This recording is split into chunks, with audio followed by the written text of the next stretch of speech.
વિધાનસભામાં સરકાર અને વિપક્ષ વચ્ચે ઉગ્ર ધમાલ થઈ। નકલી કચેરી કાંડ મુદ્દે સરકાર અને વિપક્ષ વિધાનસભામાં આમને સામને આવ્યા। કોંગ્રેસનો આરોપ છે કે નકલી કચેરીઓ થકી કરોડોનો ભ્રષ્ટાચાર થયો છે। સામે સરકાર કોંગ્રેસના શાસનની વાત ઉઠાવે છે, કોંગ્રેસ પર વળતો પ્રહાર કરે છે। ત્યારે જુઓ વિધાનસભામાં કેવી રીતે સરકાર અને વિપક્ષ વચ્ચે થઈ બબાલ।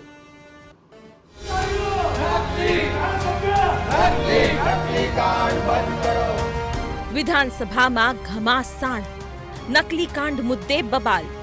વિપક્ષ સરકાર આવ્યા આમને સામને। વિપક્ષના પ્રહાર, સરકારનો જવાબ। વિધાનસભામાં આજે સરકાર અને વિપક્ષ આવી ગયા સામસામે। વિધાનસભામાં દિવસની શરૂઆતમાં વિપક્ષે નકલી કાંડનો મુદ્દો ઉછાળી સરકારને સાણસામાં લેવાની કોશિશ કરી। કોંગ્રેસના ધારાસભ્યોએ સતત ઊભા રહી સરકાર વિરોધી સૂત્રોચ્ચાર કર્યા હતા। કોંગ્રેસના ધારાસભ્ય ઇમરાન ખેડાવાલા વેલમાં ધસી આવ્યા હતા અને વિરોધ કરવા લાગ્યા। જે બાદ કેબિનેટ પ્રધાન ઋષિકેશ પટેલે એક દિવસ માટે કોંગ્રેસના ધારાસભ્યોને સસ્પેન્ડ કરવાની માંગ કરી। વિધાનસભાના અધ્યક્ષે કોંગ્રેસના તમામ ધારાસભ્યોને એક દિવસ માટે સસ્પેન્ડ કર્યા।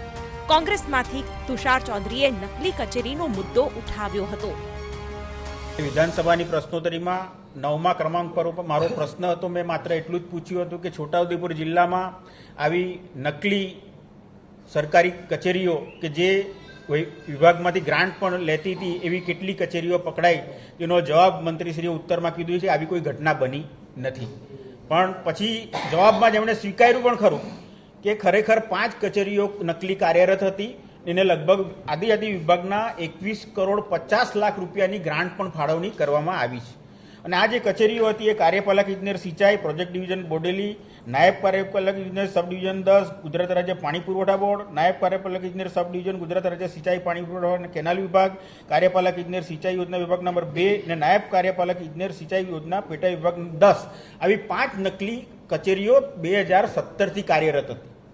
એટલે આ જવાબ તો માત્ર ગયા વર્ષનો જ છે કે 20 કરોડ 50 લાખ, પણ 17 થી 24 સુધીમાં કેટલા રૂપિયા, કરોડો રૂપિયા આદિવાસીઓના આ નકલી કચેરીઓમાં વેડફાઈ ગયા છે।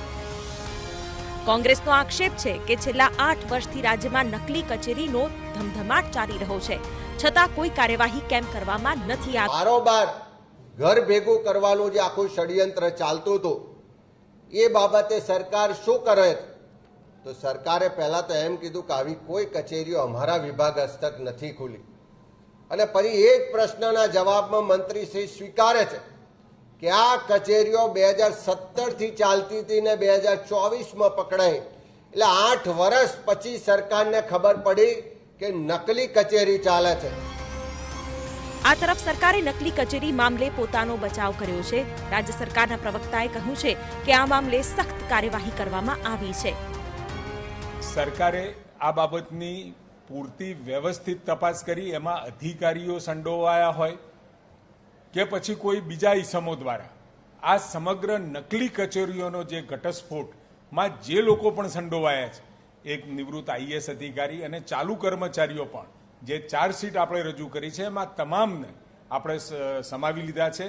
અને ખૂબ ગંભીર પ્રકારની કલમો દ્વારા અને આ પ્રકારની પ્રવૃત્તિઓ જે કરતા ઈસમો હોય એ ઈસમો વિરુદ્ધ ખૂબ સારી રીતે ચાર્જશીટ આપણે રજૂ કરી છે। અને ચોક્કસ આમાં રાજ્ય સરકાર દ્વારા જે ચાર્જશીટ કરવામાં આવી છે એમાં તમામે તમામ ઈસમો કે જેમાં સરકારની સાથે પણ જોડાયેલા હોય, નિવૃત્ત સરકારી અધિકારીઓ હોય કે એ સિવાયના પણ કોઈ લોકો સામેલ હોય, તમામની સામે કાર્યવાહી કરી છે। અને ખાસ આ કોઈ દ્વારા મળતી માહિતીના આધારે આ પોલીસ ફરિયાદ નથી કરી, પરંતુ ધ્યાને આવતા તરત જ આ પ્રકારની કાર્યવાહી આપણે હાથ ધરી છે। અને બાકીના જે એસ્પિરેશનલ જે ડિસ્ટ્રિક્ટ અને તાલુકા છે એમાં પણ આ બાબતની વિગતે તપાસ કરી અને જેટલું પણ કંઈ ખોટું મળે તો રાજ્ય સરકાર એના સામે પોલીસ ફરિયાદ અને એના દરેકે દરેક કિસ્સાઓમાં પગલાં લેવા માટે બિલકુલ તૈયાર છે। કોંગ્રેસના ધારાસભ્યોને વિધાનસભામાંથી એક દિવસ માટે સસ્પેન્ડ કરવાના નિર્ણયનો સરકારે બચાવ કર્યો છે। રાજ્ય સરકારના પ્રવક્તાનું કહેવું છે કે મંત્રીશ્રી યોગ્ય રીતે અને વ્યવસ્થિત જવાબ આપતા હતા, છતાં પણ આ પ્રશ્નમાં એ લોકોએ અવાજો કરી, હોબાળો કરી અને જે રીતે ગૃહની કાર્યવાહી ખોરવવાની પ્રક્રિયા કરી, કોઈને ન બોલવા દેવું, પ્રશ્નોત્તરી જેવો મહત્વનો કાળ અને એ કાળમાં આગામી પ્રશ્નોની પણ ચર્ચા ના થાય એ પ્રકારનું વાતાવરણ સર્જતા એમને આજના દિવસ માટે ગૃહમાંથી બહાર મોકલી દેવામાં આવ્યા છે અને મારી દ્રષ્ટિએ બિલકુલ યોગ્ય છે.